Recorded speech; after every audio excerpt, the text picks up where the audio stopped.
Good morning and welcome to the Breakfast News this Thursday morning. I'm Aishwarya Kapoor. Let us start with the headlines. Centre takes action on rising food prices, decides to release 10,000 tonnes of pulses at subsidised rates to states.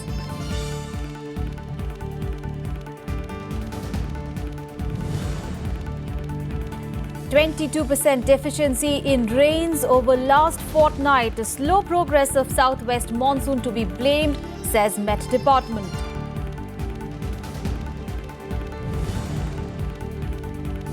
Union Cabinet clears new consumer-friendly aviation policy, new plan to cap airfares and ease rules for airlines to fly overseas by abolishing 5:20 rule.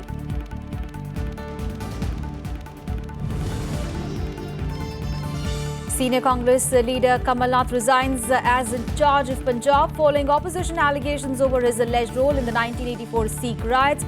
Nath says he is quitting to not divert attention from real issues in the state. And the wreckage of EgyptAir flight that went missing over the Mediterranean last month found. Plane crashed on 19th of May, killing 66 people on board while flying from Paris to Cairo.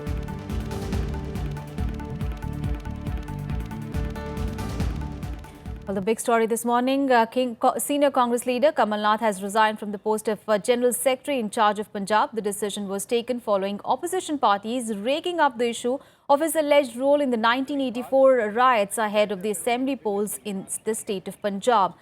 Now, in a letter to party chief Sonia Gandhi, Kamal Nath said, and I quote him now, I request that I may be relieved of my charge of Punjab to ensure that the attention is not diverted from the real issues facing the state. He added that he was hurt by the developments of the past few days, wherein an unnecessary controversy has been created around the tragic 1984 riots in New Delhi. Now, the resignation came as the Akali Dal, BJP as well as AAP kept up the attack on him and the Congress over his alleged role in the anti-Sikh riots, which followed the assassination of Indira Gandhi. The three parties said that the appointment is like rubbing salt on the wounds of the Sikhs. Now, Kamal Nath has insisted that there was not even any public statement or a complaint or FIR against him till 2005 in the riots case, and that he had been absolved subsequently by the Nanavati Commission set up by the previous NDA government. जिस प्रकार से कमलनाथ जी ने सोनिया गांधी जी को चिट्ठी लिख के जो general secretary in charge Punjab के इलेक्शंस का बनाया गया था, उससे दो बातें साफ होती है। पहली बात तो ये बात साफ हो गई कि 1984 के जो सिख दंगे हुए थे उसमें कमलनाथ जी का हाथ था, क्योंकि एक तरह से ये गिल्ट एक्सेप्टेंस ही है। दूसरी बात जो साफ होती है कि भले प्रकार से जानते हुए कि 84 के दंगों में कमलनाथ जी का हाथ था, फिर भी एक तरह से पंजाब को चिढ़ाने के लिए सोनिया जी ने उन्हीं को पंजाब का जो है कार्यभार सौंपा था, शायद इसलिए क्योंकि आज कांग्रेस के पास कोई नेता ही नहीं है। जो थोड़े बहुत मुट्ठी भर नेता हैं, उन्हीं में कांग्रेस काम चलाने की कोशिश कर रही है। इनके पास कुछ है नहीं कहने को।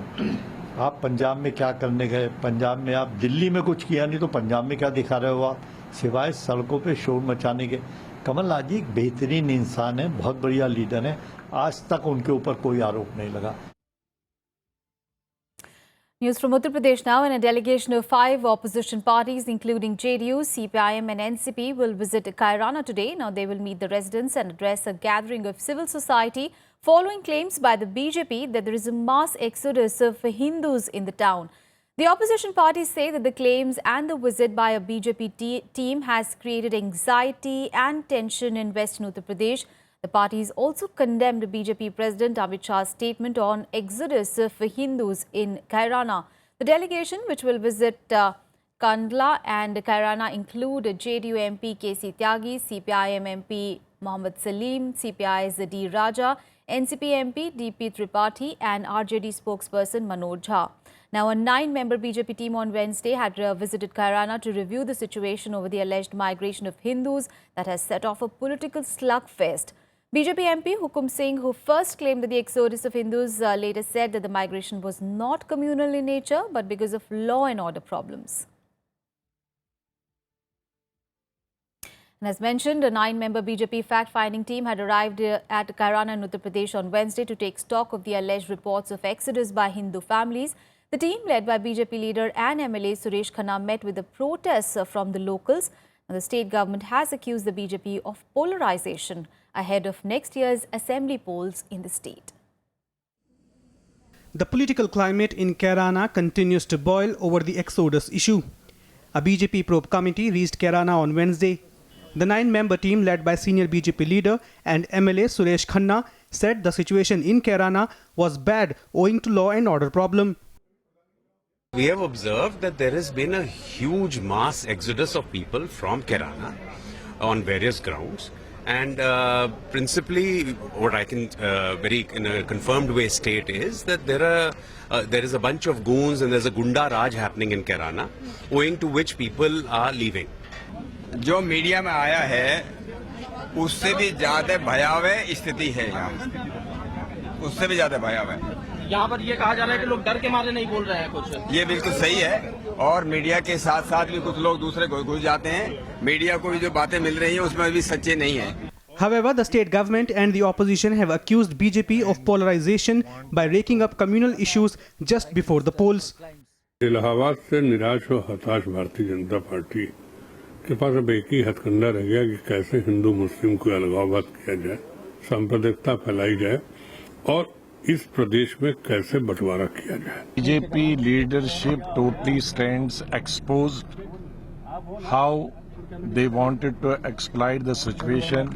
It turned out to be totally the migration on the economic basis, not on the religious basis. It is very clear. It is a design. It is a sinister design by BJP. UP is going to polls. They want to vitiate the situation. They want to communalize the situation. Earlier, BJP MP from Kairana, Hukum Singh, had released a fresh list of 63 people who, according to him, migrated from Kandla town in Shamli district. He had also released a list of 346 persons who migrated to other places owing to what he claims was a threat to their life and property. मैं अभी भी stand करता हूं अपनी report के उसी list के लिए, और उसमें खामियां जो बात आ रही है वो केवल जिला प्रशासन अपनी फोर्स को लगा करके लोगों को आतंकित करके उनसे उल्टे सीधे बयान दिया जा रहा है। The centre has sought a detailed report from the Uttar Pradesh government on the issue. Security has been tightened in and around the town, where more political action is expected when controversial BJP MP Sangeet Som visits the city with his supporters on 17th of June. Ravinder Shoran's report for Rajya Sabha TV. Well, moving on in the bulletin now, Finance Minister Arun Jaitley on Wednesday held a high-level meeting to address the price rise in food items.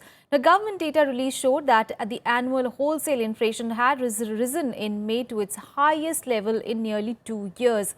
The Transport Minister Nitin Gadkari, Food Minister Ramvilas Paswan, Agriculture Minister Radha Mohan Singh, Commerce Minister Nirmala Sitharaman and Chief Economic Advisor Arvind Subramanian, along with the top finance ministry officials, attended the meet. The government has increased the size of a buffer stock of pulses by over 5 times to 8 lakh tons for this year. The centre also seeks to sell lentils at a cheaper rate to give relief to customers. With prices of pulses hovering around 200 rupees a kilo, the centre is releasing 10,000 tons of tur and urad dal. States will be asked to distribute them at rates not exceeding 120 rupees a kilo. The government is also procuring over 62,000 tons of pulses to create a buffer stock. राज्य सरकार से फिर appeal करना चाहते हैं कि राज्य सरकार 100 अपने स्टेट में देखे कि 120 रुपया से ज़्यादा कीमत पर जो है किसी भी हालत में जो है नहीं बिकने पावे, और यदि किसी राज्य में बिकता है तो उसके लिए राज्य सरकार जिम्मेवार होगी। राज्य सरकार को दाल चाहिए, हम उसको दाल जो है 66 रुपये तूर और 82 रुपये उड़द देने को तैयार हैं। To bridge the demand-supply gap and maintain price stability, the centre is planning government-to-government contracts. Teams will go to Myanmar and other countries to finalize contracts. Government to government भी जो है बातचीत चल रही है, और हो सकता है कि हम लोगों को गवर्नमेंट के स्तर से एक डेलीगेशन क्या कहते हैं कि बाहर क्या कहते हैं कि जल्द जाए और जाकर के स्टेट टू गवर्नमेंट जो है बात करने का काम करे। In 2015-16, domestic production of pulses decreased slightly to 170 lakh tons against 171 lakh tons recorded in 2014-15. But demand, on the other hand, rising at the rate of 10 lakh tons per year, touched 246 lakh tons this year, triggering a gap of over 76 lakh tons. The government has also launched an intensive drive to crack down on hoarders. This is Kriti Mishra's report for Rajya Sabha TV. Meanwhile, there has been a 22% deficiency in rains over the last fortnight due to the slow progress of the southwest monsoon in the country. According to the Met Department, from 1st to 15th of June, the country has received overall 43.6 millimeters of rainfall as compared to the normal level of 55.7 millimeters. Now, the progress of the southwest monsoon has been relatively slow as it is not getting a favorable system to move forward and is held up at Karwar and Gadag in Karnataka and Ongole in Andhra Pradesh. It is the only southern peninsula that has recorded 27% excess of rainfall.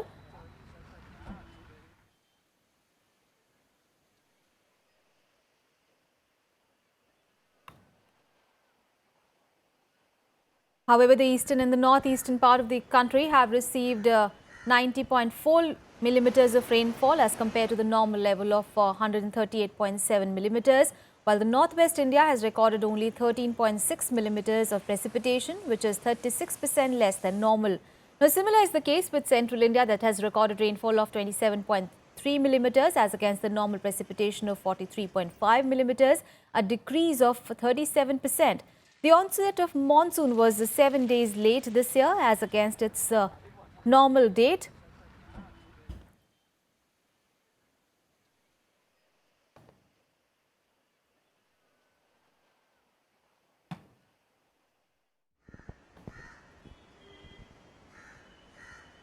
On to some other news. Well, petrol and diesel prices have been hiked. Now, petrol price has been hiked by 5 paise per litre and diesel by 1.26 rupees per litre with immediate effect from midnight. Since 1st of May, this is the 4th time the fuel prices have been hiked. Petrol will cost 65.65 rupees per litre and diesel will cost 55.19 rupees per litre in Delhi. In the last 4 hike, prices for petrol and diesel have been raised by 4.52 rupees a litre and by 7.72 rupees per litre respectively.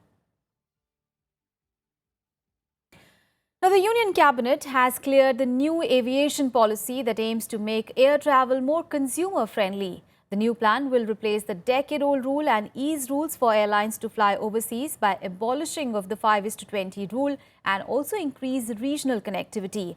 Airline stocks also jumped as much as 3 to 5% after the announcement of the new policy. The government, however, will come out with a separate regulations for helicopter operations. The Union Cabinet cleared the much-awaited new civil aviation policy on Wednesday. Unveiling many consumer-friendly measures, the policy proposes to cap airfare at 2,500 rupees for one-hour flights between smaller towns and cities. It will refund 80% losses incurred by airlines due to the cap. For flight cancellations announced within 24 hours of departure, compensation has been raised to nearly 10,000 rupees. The target of 30 crore air tickets per year in the domestic sector by the year 2022 has been raised to 50 crore by 2027. For international travel, the target is 20 crore by 2027. The draft policy also proposes a 2% cess in domestic and international tickets for a regional connectivity fund. New airlines can operate overseas flights by relaxing the rule that acquired them to have at least 20 airplanes and be in operation for minimum 5 years can fly abroad. Revival of old airstrips, single window for all aviation-related transactions and complaints by the Directorate General of Civil Aviation are other important provisions in the new policy that also proposes real-time safety tracking. The centerpiece of it is the commitment in the BJP manifesto of making regional connectivity a reality. So we kept it as a centerpiece and the whole policy has been worked around it. The NDA government unveiled the policy draft first in November 2014. It went through several rounds of interministerial discussions in the last 18 months and was revised in October 2015. India has currently the fastest growing aviation industry with over 139.32 million domestic and over 50 million international air travelers in 2014-15. Bureau Report, Rajya Sabha TV. All right, let's listen into some of the other reactions coming in on the new civil aviation policy. ये policy tailor made है, किसी एक विशेष airline की सहायता करने के लिए है, एक एयरलाइन की मदद करने के लिए है. ये पॉलिसी पूरे देश की एयरलाइंस के लिए नहीं है. I think it will be a game changer. The vision of the Honorable Prime Minister to provide this air connectivity and this air services to the common man of this country. Now, this policy is after 67 years of independence, this policies have come, and I think it's a visionary document before this people of this country, where the middle class 35 crores people of this country will be able to enjoy the this air passengership, and this will increase the traffic in tourism also. This will ensure the growth of that area also. Civil aviation policy is the first comprehensive attempt by Government of India to address all the issues related to aviation sector, which is a very welcome step. While each element has been having their own policies, but then to review it in overall perspective, this is the first attempt, which is a very good initiative by government. Very progressive. We are very happy. It's a step in the right direction. It's a policy that opens up Indian aviation and not only one particular airline. And I think all airlines and all operators have something to gain, and certainly the public has everything to gain from this policy, and it improves air connectivity in India multiple folds. So I think it's a win-win for everyone. Well, an Indian team of officials will soon visit Switzerland to seek the speedy action on requests for the information on Indians who have stashed money in banks there. This visit will be a follow-up on Prime Minister Narendra Modi's meeting with the Swiss leadership recently. The two countries are also working on an agreement for automatic exchange of information from 2018. Now, a high-level delegation from Switzerland met top finance ministry officials in New Delhi on Wednesday to discuss wide-ranging bilateral and multilateral tax and financial issues. After the meeting, Revenue Secretary Hansmukh Adhia tweeted, "To begin with, Switzerland would facilitate expeditious resolution of pending information requests. An agreement to this effect is likely to be reached by the end of this year. Once signed, India will start receiving, possibly from 2018, information about Indian residents' accounts in Switzerland on an automatic basis." Now, experts of both the countries will meet by mid-September 2016 to further discuss the modalities for the reciprocal bilateral implementation of AEOI, or the automatic exchange of information between India and Switzerland. In Breakfast News, we'll take a very short break. We'll be back with more news. Stay with us.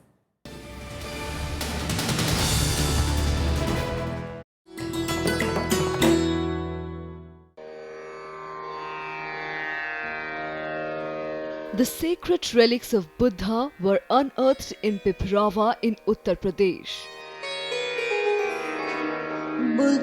Buddhist monks from all over the world visit the National Museum to pay their respects. These charred bone fragments of Buddha are housed in the gold canopy gifted by the royal family of Thailand.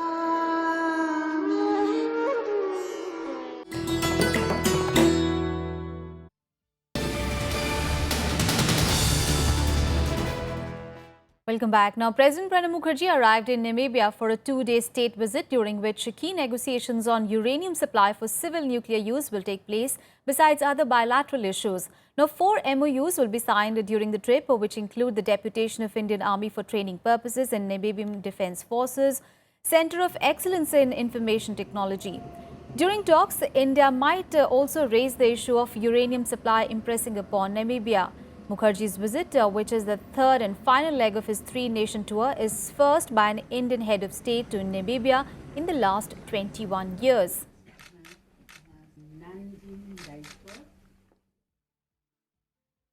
Meanwhile, Thailand Prime Minister Prayuth Chanukah will begin his 3-day state visit to India from today. He will be accompanied by a high-level delegation comprising the Deputy Prime Minister, 5 senior ministers and a 46-member business delegation. The Thai Prime Minister will also hold extensive talks with Prime Minister Narendra Modi on Friday. Now, ways to expand maritime security cooperation, dealing with the threat of terrorism and boosting trade and investment, and the situation in the South China Sea will be the major focus of talks between India and Thailand. Defence, education, tourism, business ties and science and technology will also be some of the other issues. India and Thailand will also look for joint projects in solar energy, space applications and space technology sectors. The two countries are expected to sign 3 MOUs.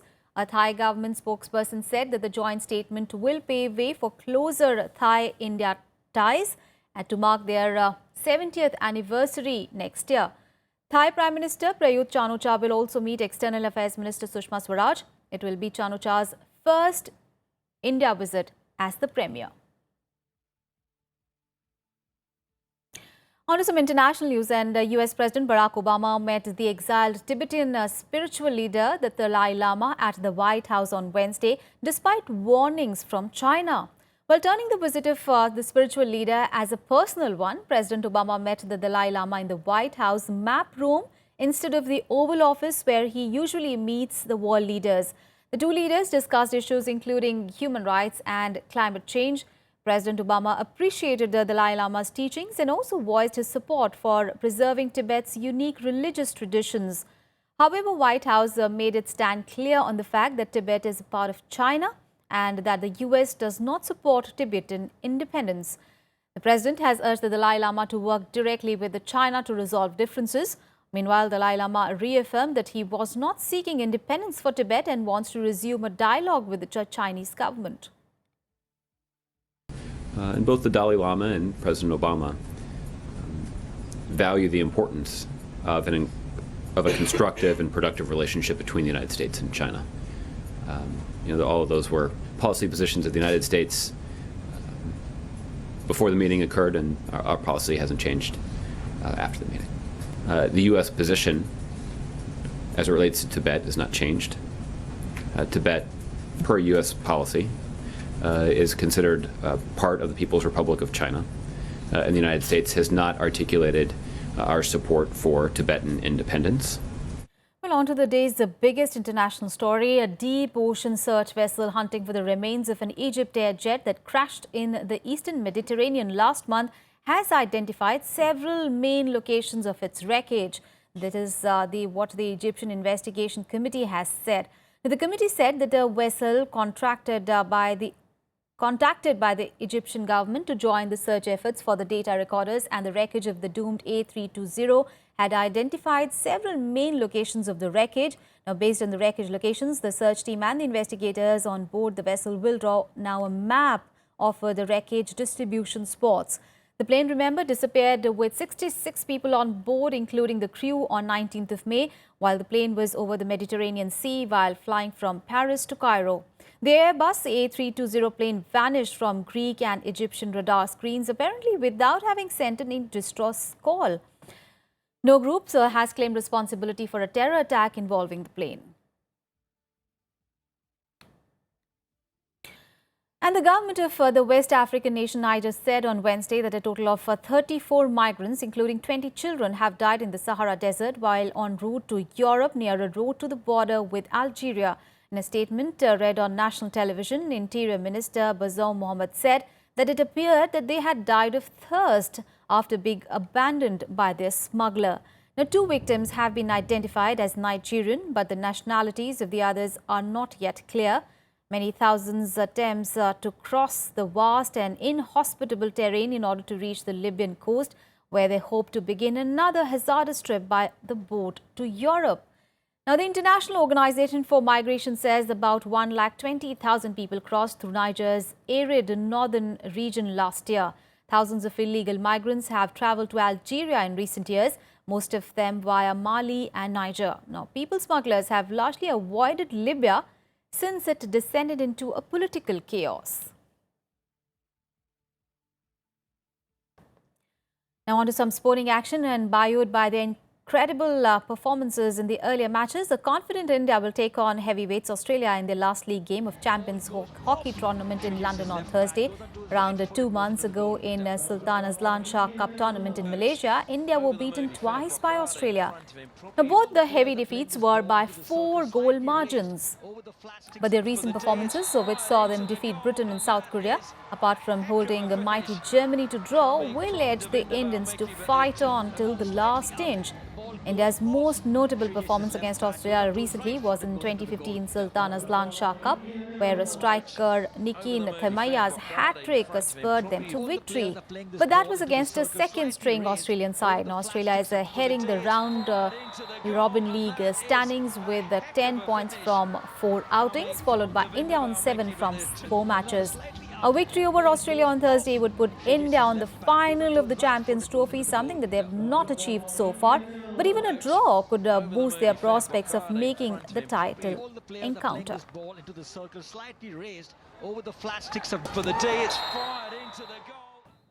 And on to football, well, France began their bid for a first European Championship title in 16 years with a nervous 2-1 win over Romania last Friday, and the win against Albania on Wednesday meant that they became the first team to progress to the Euro 2016 knockout stage.